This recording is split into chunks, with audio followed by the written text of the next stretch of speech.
Folks, Black Star Network is here. Hold no punches! I'm real revolutionary right now. Black power. Support this man, Black Media. He makes sure that our stories are told. Thank you for being the voice of Black America, Roland. Stay black. I love y'all. All momentum we have now, we have to keep this going. The video looks phenomenal. See, this difference between Black Star Network and Black-owned media and something like CNN. You can't be Black-owned media and be scared. It's time to be smart. Bring your eyeballs home. You dig?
Thank you.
Today is Wednesday, August 7, 2024. Coming up on Roland Martin Unfiltered, streaming live on the Black Star Network, Vice President Kamala Harris, Minnesota Governor Tim Walz take to the road. They are in Wisconsin.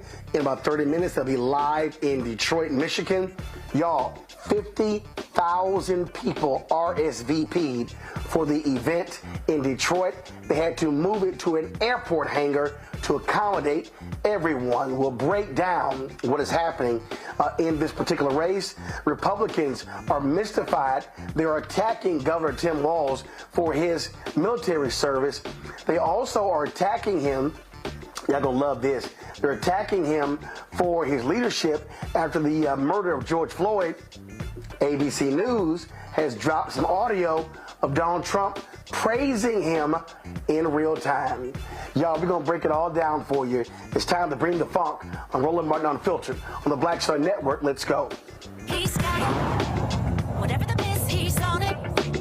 Whatever it is, he's got the scoop, the fact, the find. And when it breaks, he's right on time and it's rolling. Best believe he's knowing. Putting it down from sports to news to politics. With entertainment just for kicks, he's rolling. It's on go, roll, y'all. It's Roland Martin, yeah. Rolling with Roland now. He's funk, he's fresh, he's real, the best, you know he's Roland Martin now.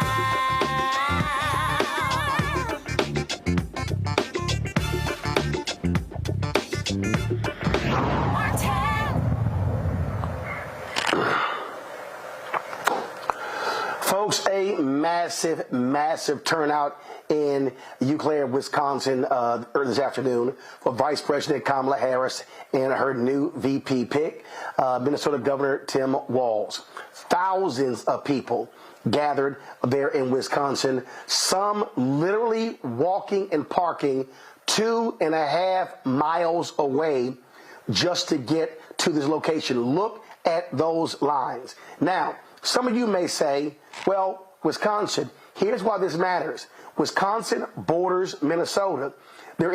So they share some of the same TV market. 400,000 people in Wisconsin often see the news coming from Minnesota. And so you look at this energy, this enthusiasm. New polling data shows that Vice President Kamala Harris has flipped the numbers where she's now leading there. Also enthusiasm, and this is I'm sort of thinking back to my man Al Pacino, not Al Pacino, Robert De Niro in The Untouchables when he goes enthusiasm.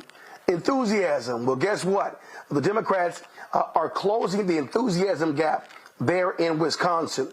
The numbers were very low when President Joe Biden was in the campaign. Well, new polling data shows you're now talking about a significant shift, if you will, in this race.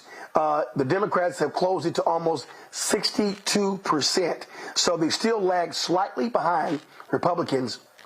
But you're seeing how this has completely changed the election. In addition to that, when you look at also new polling data shows that right now, Senator Kamala Harris has opened a massive lead among African Americans against Donald Trump.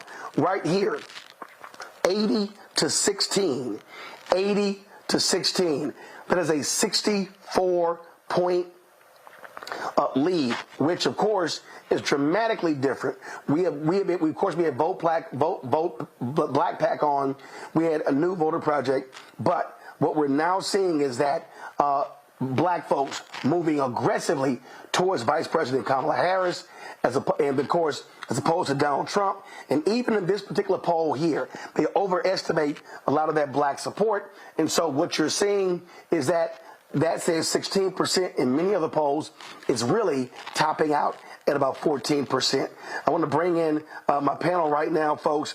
Dr. Avis Jones-DeWeaver, political analyst Robert Patillo, host, People, Passion, Politics, News and Talk 1380, WAOK. Tanya Washington, professor, Georgia State University, College of Law out of Atlanta. Avis, I want to start with you. You cannot, Avis, account in no polls. You can't do it when it comes to fundraising. You can't do it when it comes to crowds. You cannot put your finger on what happens when people are energized, focused, excited. That thing begins to spread like a virus. Absolutely. That is something that money can't pay.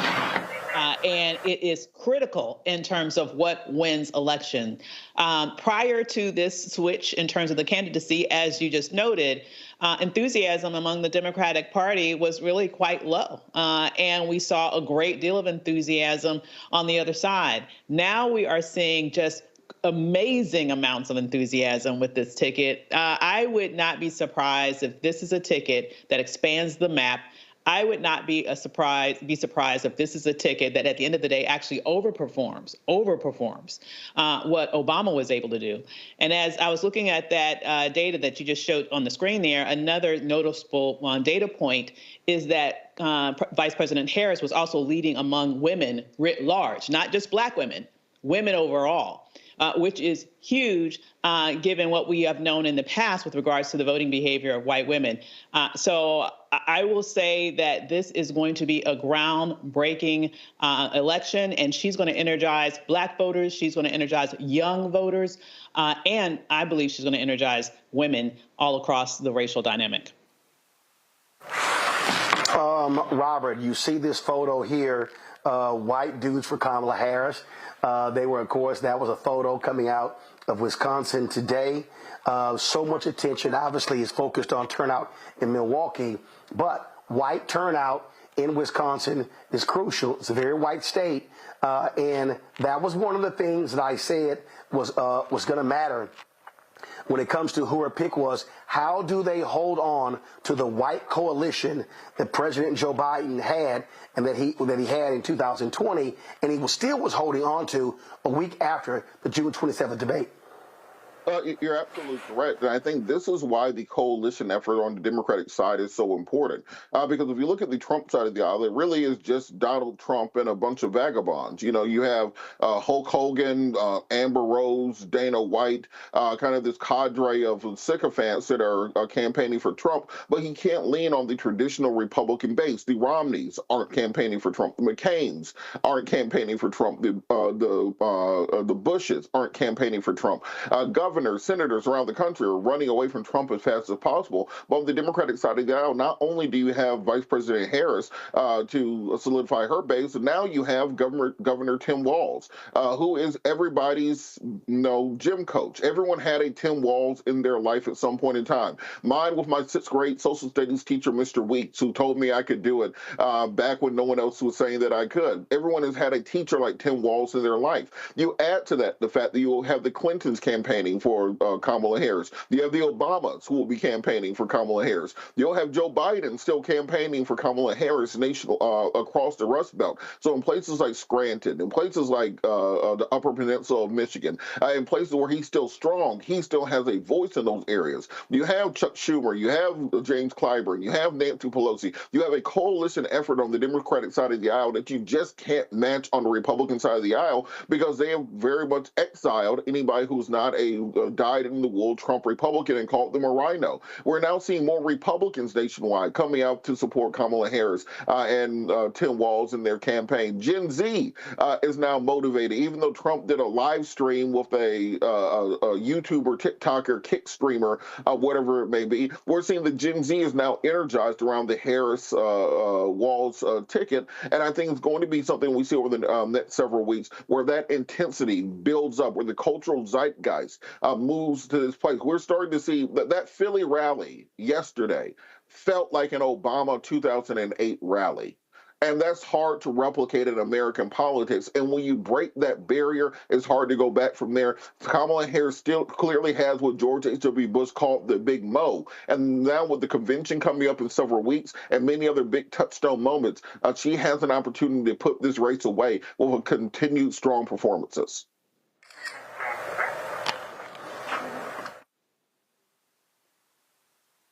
See, Tanya, here's the thing here. What Robert just laid out there, I think people don't realize. The Koch network, they're not backing Trump. George W. Bush, not backing Trump. And I was talking to a Republican, and there are about 4 or 5 major networks not backing him, which means they're also deprived not only of their money, but their ground game. The Republicans closed a lot of field offices when they took over the RNC. So they are at a disadvantage on the ground. And so because of these rallies and the energy, the volunteers signing up, all of these different things, you are now seeing the result of how energy, how enthusiasm, hope, aspirational views shifts then to energy on the ground, giving, but also donors. And that, to me, also is a game changer, because now in these critical states of the Harris-Walz campaign, they're just driving people, knocking on doors, phone banking, doing those things. That's how you win elections, not TV ads, ground game. Absolutely. And I'm glad you mentioned the donors.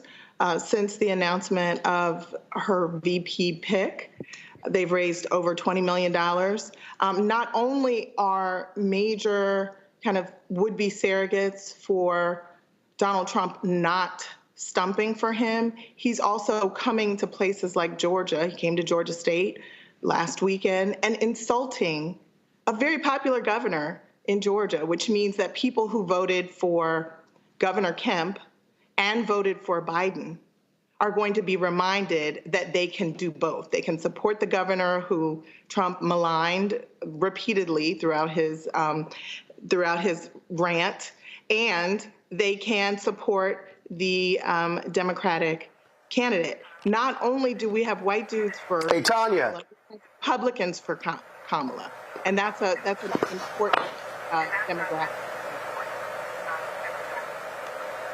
Well, don't forget, he insulted the governor, but he also insulted the governor's wife, which also pissed off a lot of folks there in Georgia, Robert.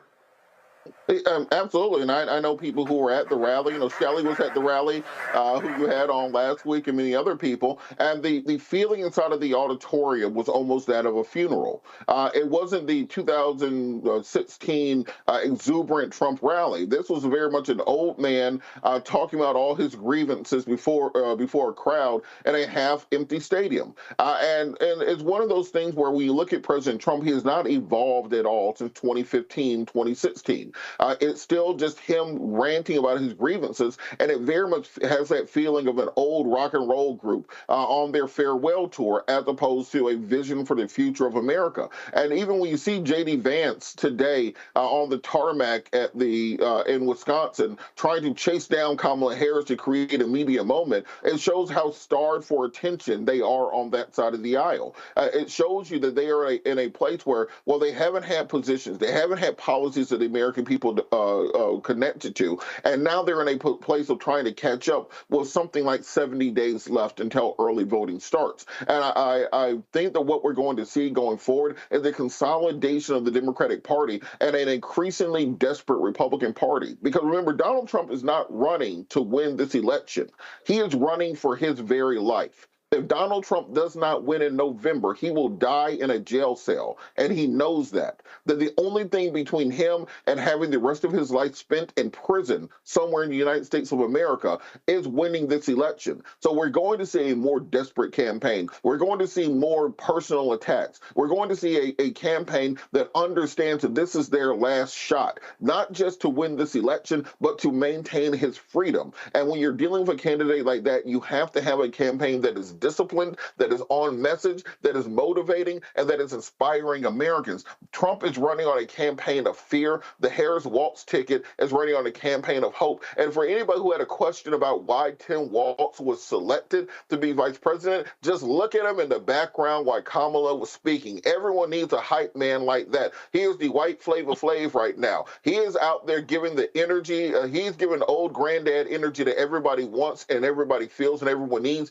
Even though him and Kamala are the same age, he very much appeals to much of middle America. And all you have to say for those black voters who were kind of teetering on the edge with Trump and asking, well, what has this ticket ever done for black people? All you have to say is he is the governor that brought justice for the family of George Floyd. That if it was not for him appointing Keith Ellison to lead that prosecution, those cops probably would have went free. Just play the speech of him speaking at George Floyd's funeral. Play the speech of him calling the CNN reporters who were wrongfully racially profiled. That is the antidote. So not only does he play well in middle America and with white American and white American men, he plays amazingly in black America. Someone told me he's the one white man that has a platinum ticket to the cookout because of what he did to secure justice for the family of George Floyd, and that's going to play dividends going forward.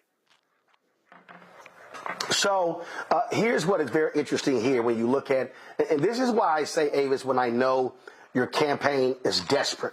So this was today because J.D. Vance was in Wisconsin as well, and he decided to show his behind by holding a news conference on the tarmac, and then he decided to walk over to Vice President Harris's plane, Air Force Two.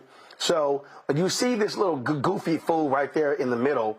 And so here's the video of him sitting here talking to the media. So this is the video from the other side of him walking over, going over to the cameras, demanding. So listen to this here. So guys, turn the audio up. Listen to this fool.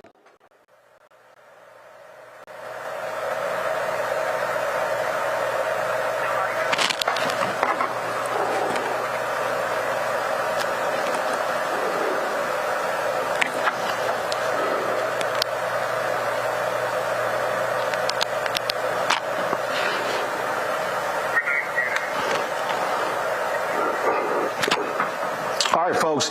So I'm going to sit here and try to pull another, because try to see what's going on with the audio here. So what he did was he was complaining that she won't take any questions, and yeah, he won't take any questions. So here we go.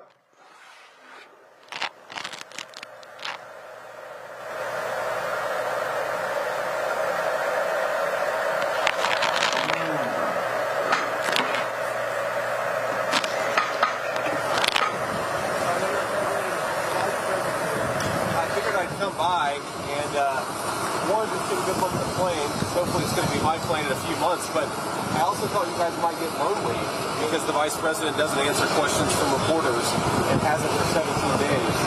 Have they given you guys an explanation for why she won't take questions from reporters? No? Nobody? Okay, great. Well, I hope that she changes her mind because it'd be good for the American people, and I think it'd be good for you all if she actually ran a real campaign instead of one from a basement with a teleprompter. So have a good one, guys. See ya. What would you like to hear from her? I'd love her to answer your questions. I'd love her to just answer what she wants to do and also explain why every single position she has changed. She pretends to be a prosecutor, yet she pretends to be a tough-on-crime prosecutor, and yet here she is wanting to defund the police. She's the Bourgeois, yet she's opened up the American southern border.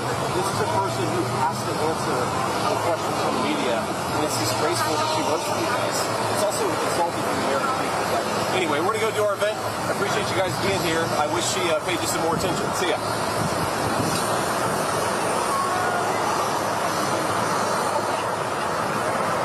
Oh, so JD is so concerned, and he's sitting here.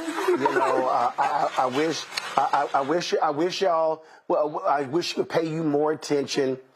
This is when you're desperate, Avis. This is when nothing you've done can stick. And now you're begging the media. She won't do interviews with y'all. Weird. It does come off desperate. It comes off. It has the energy of the pick-me guy in high school that nobody wants to date. I mean, that's really what it looks like. And for him to have the unmitigated gall to say that she has changed her mind on every issue, when he is the one who's riding shotgun with the person that he called the American version of Hitler. He's the one that's changed his name not once, not twice, but 3 times. That's pretty rich. The reason why he's going over there is because, honestly, they are starving for media attention. Nobody's paying attention to them. Nobody is paying attention to them. And he is trying to get some camera time, for free because, listen, they weren't there to cover him, okay? And so he's pretty jealous. He wanted to get in front of the cameras for a few minutes and say a little something. But the bottom line is he ends up looking like the desperate kid that nobody wanted to talk to in the cafeteria. And he still is going to continue to be that person who is trying to raise these sort of faux issues because he doesn't have anything to lean on. The bottom line is they don't want to talk issues because the American people does not want to do what they want to do, Mr. Wright, the preface to Project 2025. And so because he can't talk about issues, he's going to raise these faux issues and continue to look like this desperate little man that he actually is. Tanya, this is a photo of J.D. Vance today speaking to not that many people in the parking lot. So I guess we now know why he was a little bit upset with the media attention. And the point that Avis made is absolutely correct. What's driving this campaign nuts is that they do not control the narrative. That's what's driving them crazy. They can't control the narrative. And we all know Donald Trump is going to go crazy. He is, you know right now, he's already trying to figure out what outlandish things can I say to pull back a lot of this attention because I need it. That's how his mind operates.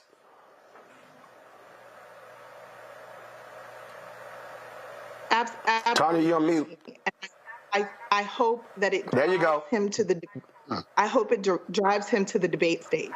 I hope that they are so desperate for media attention that they will take Vice President Harris up on her offer to be there and have a discussion about the policy differences between a hopeful future and a hateful past. And if the only way they can get media attention is to talk about their opponents, then that's a win for the Harris campaign. So I need everybody listening to really understand what I'm about to tell you. And that is, if we're talking about media, now, I'm in media, I've been a journalist, I've been in media since I was 14 years old. But Robert, I dare say, and you see how the Republicans are saying, oh, she do no interviews, and you see some journalists out there, oh, she should be doing big interviews, she should be doing sit-down interviews, or things along those lines. Robert, it makes sense that she not do it right now. Mm-hmm. Here's why.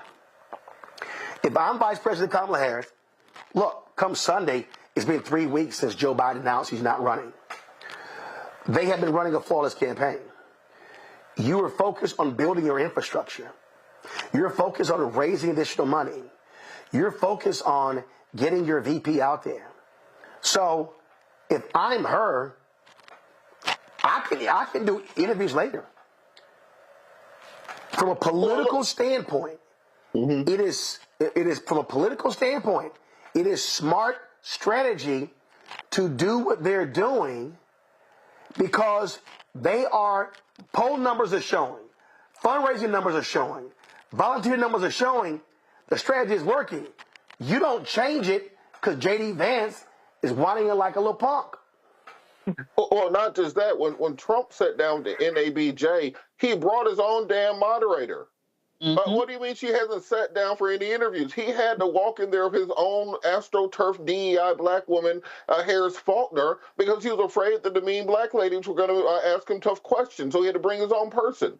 They had a debate scheduled for September 10th on ABC because he was afraid to answer questions from George Stephanopoulos. He invented his own debate on September 4th on Fox News with Fox News moderators. And I don't want to hear a damn thing about who's scared to sit down for interviews until Donald Trump comes here to the Black Star Network on a Wednesday and sits down with Roland for an hour, and the panel will sit there and ask him questions. If he does that, then by all means, Vice President Harris should go do some more sit-down interviews. But until that happens, and as long as you were saying, I want to handpick the media that interviews me, I don't want to hear a damn thing about it. And look, Vice President Harris right now, as you said, is running a flawless campaign with Gen Z. You saw former President Trump sit down with a streamer to do an interview on Kick because he thought that would get him some Gen Z votes. But right now, what is Gen Z saying on social media? Kamala Harris is brat, the word of the summer. And what are they saying about Donald Trump and particularly J.D. Vance? They're saying that J.D. Vance is a fan in the Kendrick Lamar sense. Those are very different things to Gen Z voters. And people who think that the old school sitting down with Walter Cronkite interview will change the narrative, it will not. Kamala Harris is getting more traction right now, particularly with young voters and African-American voters and women voters, by being the summer brat than J.D. Vance is getting for being a fan the entire time. Folks, this is a live shot right here. This is a live shot of Vice President Kamala Harris arriving at the airport in Detroit. As I said, guys, pull the audio up, please. As I said, they had 50,000 RSVPs. They had to move this event to an airport hangar at the airport. What does that tell you about the excitement and the energy for this campaign? This is crazy, Avis. 50,000 RSVPs. That is history. We are watching history right now. And what's incredible about this is that this is just the beginning. I mean, you just think about what is going to happen at the Democratic National Convention. You think about the momentum that is even going to be increased after that well-produced convention. We are just starting. You guys were just mentioning Gen Z. I am the mom of the Gen Z. My youngest son is in that. And he told me the other day something that he has never said. He said, this is the type of candidate that I have been waiting my entire life. And the reason why he said that was not just because Vice President Harris is, it's the type of campaign that she's running. He's excited to see that for once, Democrats have a spine. He's excited to see that for once, Democrats are fighting back. Democrats have, in his mind, got crazy about go low, I go high. And that has gotten him and his generation excited, and I believe millions of others excited all across this nation. You know, Tanya, I've covered lots of concerts. I've covered lots of entertainers. And them getting off that plane, walking up to this rally, reminded me of seeing entertainers when they come on a scene and the crowds absolutely go crazy. She and Walz are getting rock star energy. They're getting rock star energy because they're giving rock star energy. They are owning the big stage. They are bringing a hopeful message that is energized. You can't manufacture this. This is spontaneous. This is organic. This is authentic. You know, the Republicans are having to figure out how to respond. The person, Tanya, 1 second. Tanya, 1 second. Right now on stage is the Lieutenant Governor of Michigan, Garland Gilchrist. Let's go live to Detroit.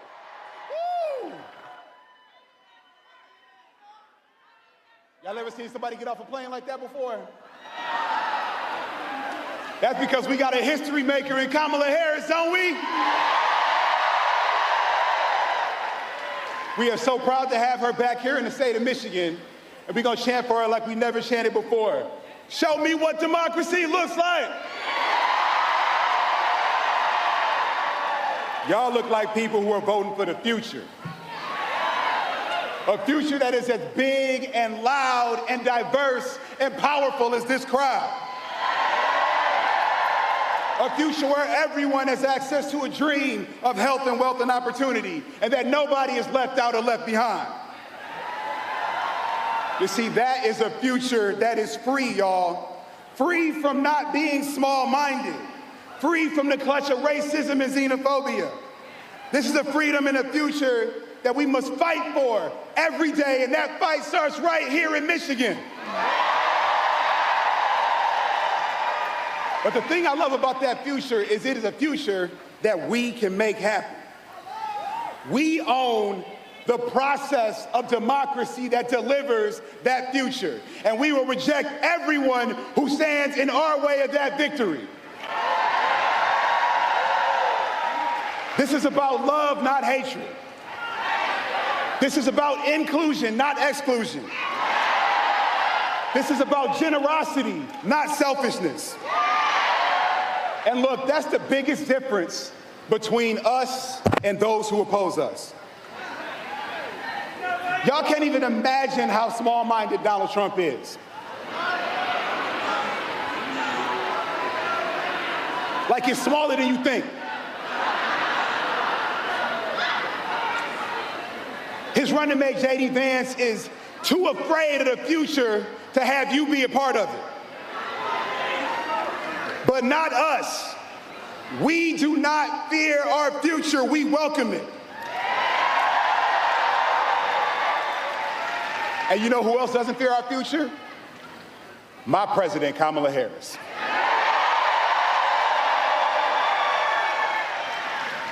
Our vice president has spent more time in Michigan than any vice president in the last 40 years because she believes in us.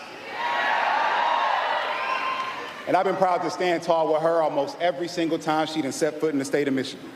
But we all stand tall together, right? We stand tall for a future that's free of gun violence. We stand tall for a future that is free of poverty. We stand tall for a future that is free of pollution.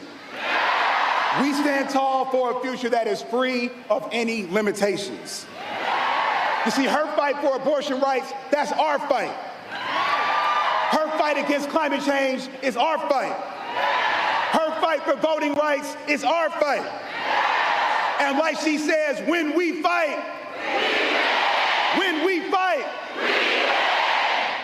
Now, I know a little bit of something about being a strong number two, working alongside Governor Whitmer. Isn't she amazing?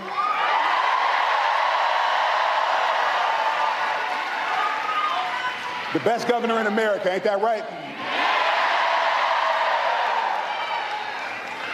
But I'm so hyped that the next Vice President of the United States, Tim Walz, came here to Michigan to introduce himself to y'all and to America and to show you the freedom he's gonna fight for.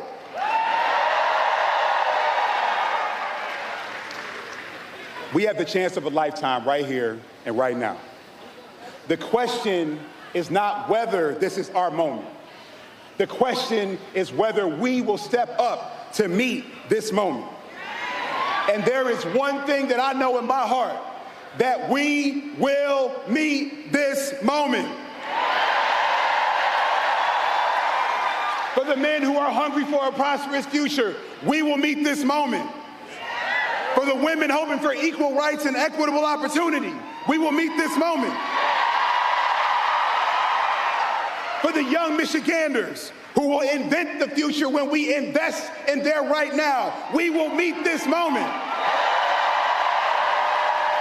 And for every American ready to walk forward, we will win this moment. So let's win Michigan for our families, for our seniors, for our union brothers and sisters, for our teachers. Let's win Michigan for Kamala Harris and Tim Walz, and let's win Michigan for the United States of America. God bless you. Let's go win.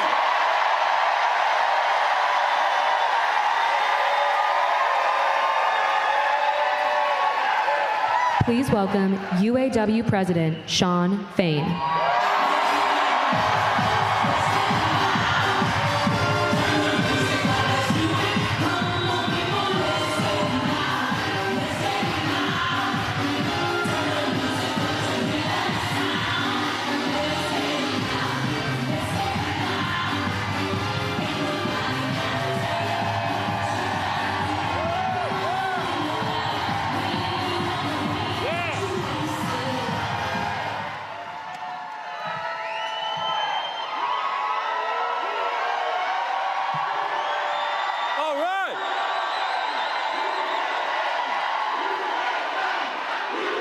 UAW's in the house.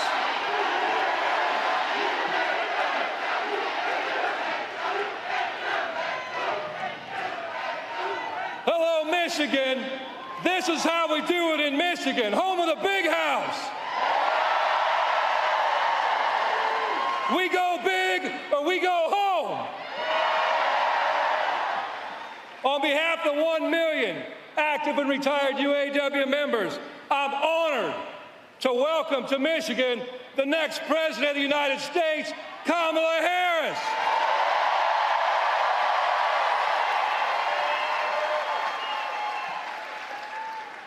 You know, as President of the UAW, I have the honor of fighting for economic and social justice for our members, for the entire working class. From the bargaining table to the ballot box. What we bargain for can be taken away tomorrow in the halls of Congress. To me, this election's real simple. It's about one question. It's a question we made famous in the labor movement. Which side are you on? And this is a simple question in this election, because on one side, you got a billionaire that serves himself and his billionaire buddies. He lies, he cheats, and he steals his way to the top. He's a lapdog for the billionaire class. And on the other side, we got a strong, intelligent, and I'm just going to put it bluntly, a badass woman.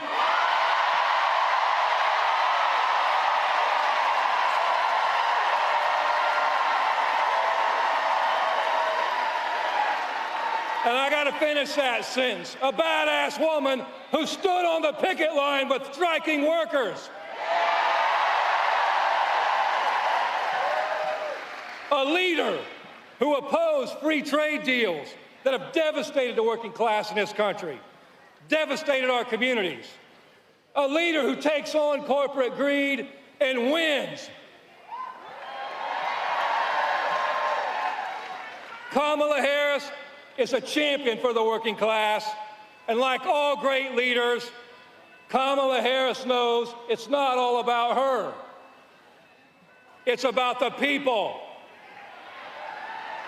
It's about the quality of people she surrounds herself with.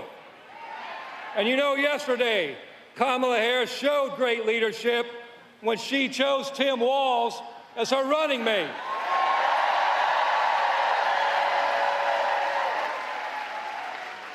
And it's no secret, our union was loud and proud about who we supported for vice president, and Tim Walz was at the top of that list. He's one of us. He's a working class guy. He knows working class values. He was a teacher, a coach. That's right, there's teachers in the house.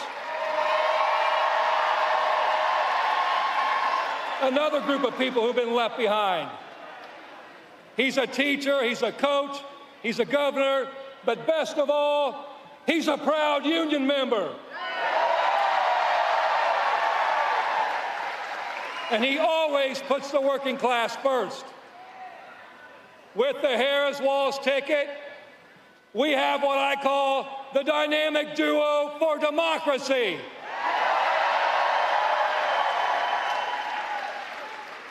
Meanwhile, on the other side, we know who we're dealing with. Donald Trump is a scab.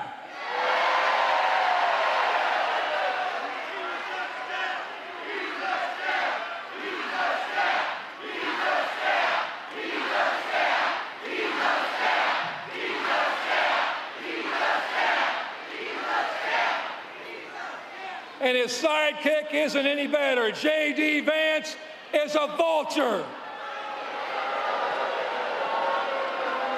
That's right. You know, every time Donald Trump gets a chance, he trashes our union and he trashes the working class.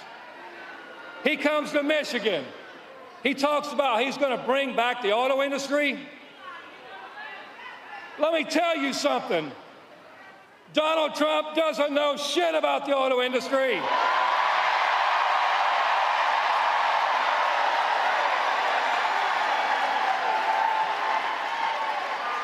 And he doesn't give a damn about the working class in this country.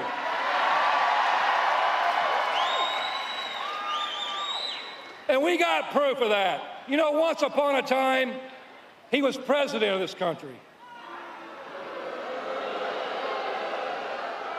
And while he was president, auto plants were fleeing the country. In fact, while he was president, Ford's Romeo engine plant closed. GM's Baltimore transmission plant closed. GM's assembly plant in Lordstown, Ohio closed. In fact, in the UAW, we love using facts. And facts are indisputable. Not alternative facts that Donald Trump uses, or what we all call lies. We use facts. And the fact is this: Donald Trump did nothing to help auto workers when he was president. In 2019, GM workers went on strike for 40 days. Donald Trump was president. These workers went on strike to try to save plants that were slated to close, to try to fight for a future. Donald Trump said nothing, and Donald Trump did nothing to help auto workers.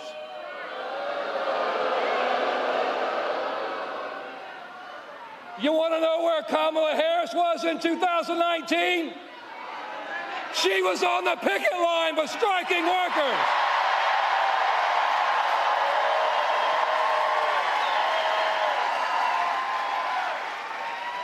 Kamala Harris stands shoulder to shoulder with working class people, not for a picture, not for publicity, but because it's the right thing to do. When Kamala Harris, as vice president, she's worked with us and helped us bring jobs back to Lordstown, Ohio, where workers are left behind. Vice President Harris took action so workers who were forced to leave Lordstown, Ohio under Donald Trump are now returning home.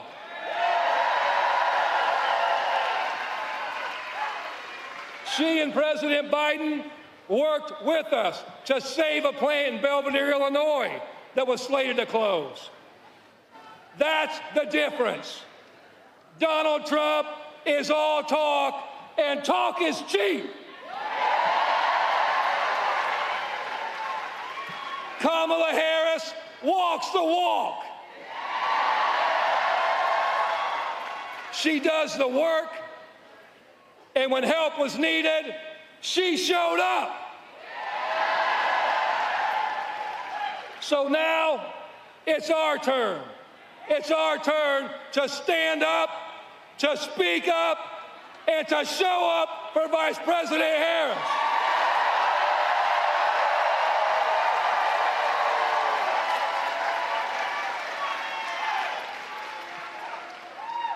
You know, for months, Donald Trump's went around trashing our state, trashing our industry, and trashing the American auto worker, saying he was against electric vehicles.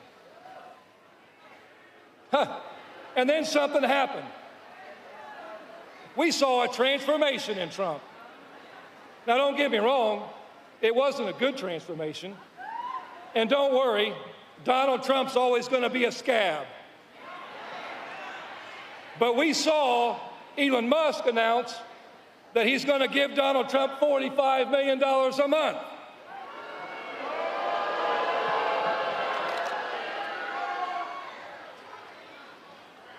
And all of a sudden, guess what? Donald Trump changed his tune. And let me quote what he said. I'm for electric cars. I have to be because, you know, Elon Musk endorsed me very strongly, so I have no choice. End of quote. Donald, you got it. Donald Trump is bought and paid for by the billionaire class. is a sellout, and as president, he already showed us that under him, America is for sale to the highest bidder. He's the epitome of what's wrong with America. When three families in America have as much wealth as the bottom 50% of Americans, we have a crisis on our hands. Millions of Americans are working 7 days a week, 12 hours a day, working 2 and 3 jobs, living paycheck to paycheck, just to scrape to get by. That's right. This election is a choice.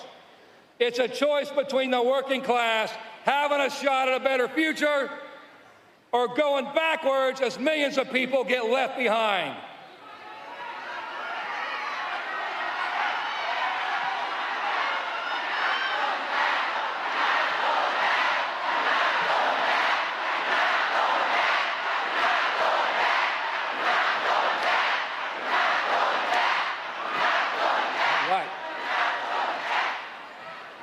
This is why I love Detroit.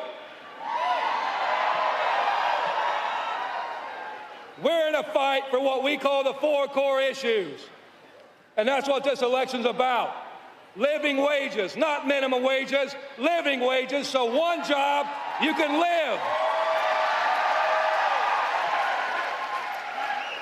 Adequate health care, so when you get sick or have something go wrong, you don't have to lose your home over it.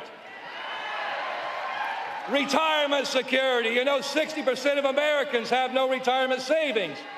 Not because they're not responsible, because by the time they pay their bills, there's nothing left.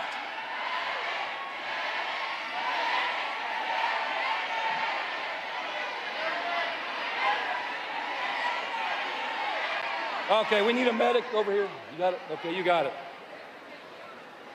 Thank you. That's what we do. We stand up for each other. We look out for each other. We got each other's back.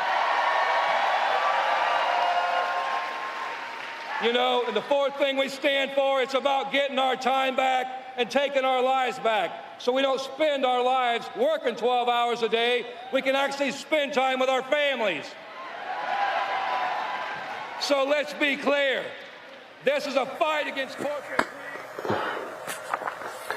All right, folks, we're going to continue to cover this rally. I believe Michigan Governor Gretchen Whitmer is going to be speaking, and, of course, Vice President Kamala Harris, Minnesota Governor Tim Walz. Keep up the dual box, please.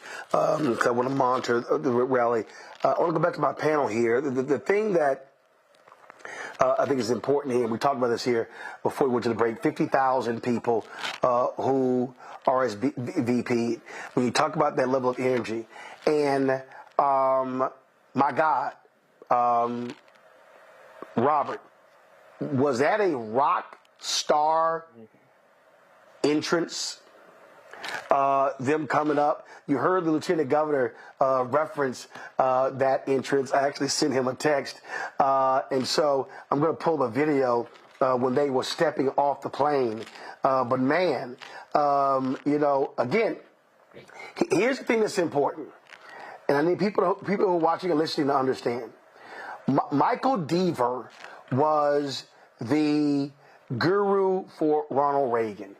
He understood staging. He understood visuals. He was one of the first ones to use big billboards and backdrops. That type of entrance. Now, I know somebody thinking, Robert, I mean, man, ain't no big deal. But no, I'm trying to tell you, you use everything at your disposal. It's called Air Force Two because the vice president is on it. But the reality is, anybody watching thinks it's Air Force One. You maximize all of the accoutrements of the office, and she is presenting herself right now as if she's the president. And I will give President Joe Biden credit. He's letting her do it. Mm-hmm. You're absolutely correct. And also, people have to remember that Kamala Harris has a big joker in her pocket that she can play at any moment.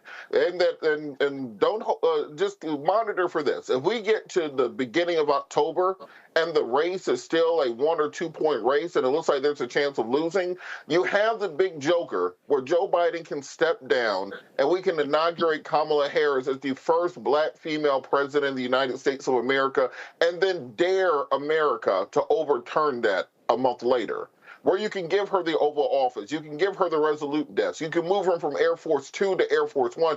I know Air Force 1 is just a designation for any plane that the president's on. It's not the aircraft itself. But she has that big joker in her pocket that she can hold out till the very last minute.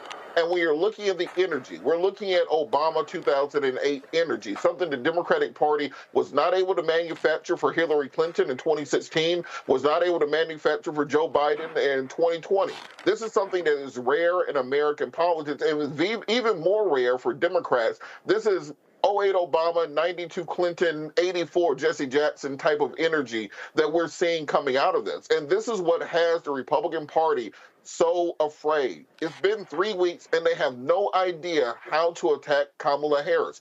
We heard J.D. Vance come out today to attack Tim Walz with some fake accusations of stolen valor. We've heard Donald Trump questioning whether Kamala Harris was black or not.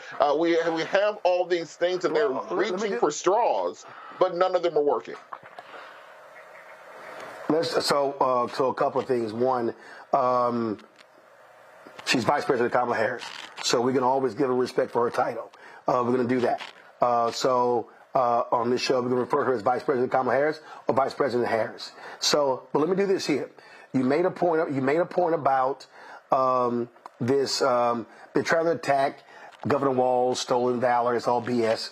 And in fact, I want to pull this up. Give me 1 second. I'm going to pull it up. So the folks at Vote Vets did not react kindly to these attacks on Governor Walz. So let's do this here, y'all. That's from earlier. I need a live feed. I don't need the earlier video. I need a live feed so we can continue to monitor because so this is Senator Debbie Stephanopoulos who's speaking right now. So I'm monitoring this because I want to carry Governor Gretchen Whitmer, and then because she is going to be the one introducing the vice president. So this here, folks, is a graphic that the folks with Vote Vets put out as their way of responding to these attacks. And so you see right here, Republicans are saying Tim Walz retired because he knew he was going to deploy to Iraq. They say no. He submitted his retirement request to the U.S. Army National Guard months prior to notification of his unit's deployment. His unit was fully staffed, and his request was approved. He retired in May 2005. Tim Walz is using a rank he didn't attain, and that's stolen valor. BS. And the Minnesota National Guard says it's BS. It's entirely accurate to describe Tim as having been a command sergeant major, the rank under which he served in the Minnesota National Guard, as emphasized in public statements, and he can be referred to as such. Now, telling you the reason this is important is because the person who led the effort, who swift-voted Senator John Kerry, is a guy running Trump's campaign. So what you have here are Democrats learning the lesson, not falling down, not playing defense, but going on offense when you attack a veteran, 24 years, and then J.D. Vance talking about, how he was in the Marines and what he did. Dude, you were in the press office.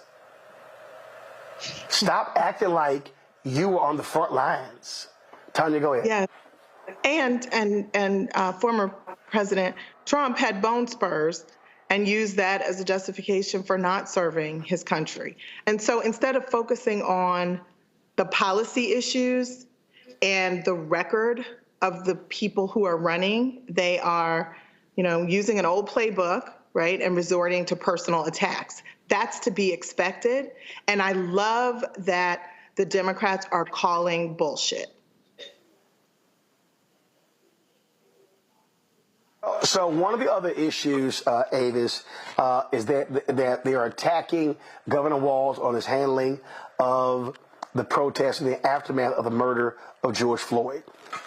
Well, ABC News has obtained this audio that, let's just say, it's going to be a little problem for them in trying to do that when Donald Trump said all of this. I know Governor Walz is on the vote, and with the way he handled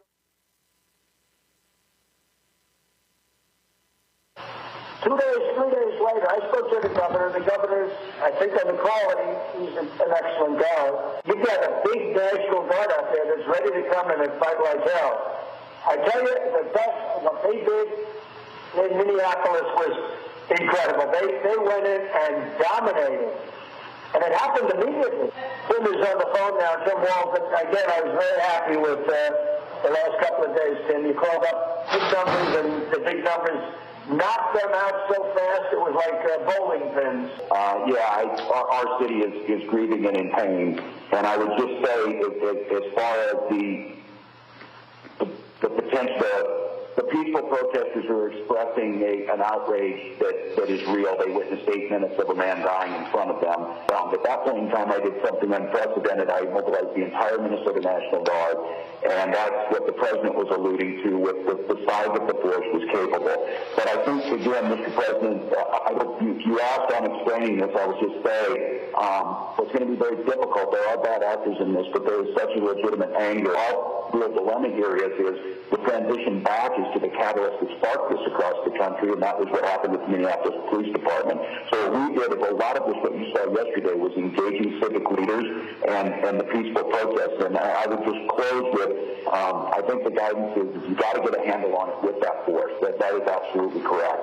And then the transition in the next phase is trying to give those spaces for the peaceful protest. And I'm happy with these things that we have to look at of how do we get reforms. But, Tim, it showed the incredible difference between your great state yesterday and the day before compared to the first few days, which was just absolutely. Never seen that. Absolutely. A police force and take it over.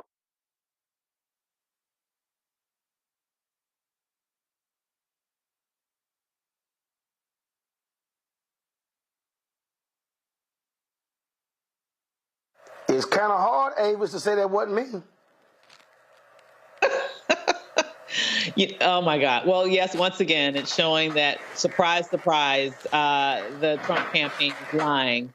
But what's also very interesting to me in hearing that bit of history now is hearing Governor Walz's responses in real time. In real time, he recognized the suffering and the grieving of his city.